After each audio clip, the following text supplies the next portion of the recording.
দেখে বুঝতে পারছো কোথায় এসেছি? হ্যাঁ, কোথায় এসেছি গেল শিলিগুড়ি। শিলিগুড়িতে আমরা নেমে ব্যাগ রাখার জায়গা আছে, সেখানে ওরা ওয়েট করছে। ওরা খেয়ে দিয়ে গেছে দুপুরবেলায়। আমার বেবি খাইয়ে দিয়েছি, গেম দেখিয়ে ভাত খেয়েছে আজকে, গেমে ভাত খেয়েছে।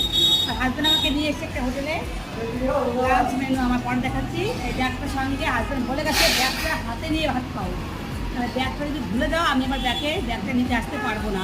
বলছি না, যাকে মনে করে নিয়ে যাবো, ঠিক আছে। আর আমার দুপুরে দিয়েছে, খেতে হবে। খেয়ে যে পদ চিনিয়ে নিয়ে আমাকে এখানে এনেছে, সেই পদ দেখে থেকে আমাকে যেতে হবে ওদের কাছে। তো বন্ধু চলো দুপুরের খাবারটা দেখাই, ভালো দিয়েছে আমাকে। ভাজি আছে, বেশ সুন্দর ভাজিটা। এই ভাজি আছে, পাঁপড়, কাঁচা লঙ্কা, পেঁয়াজ তো আছেই, ডাল আর সবজি। বিশাল খাবার। তো চলো খেয়ে নিই, তারপর ট্রেনে উঠবো।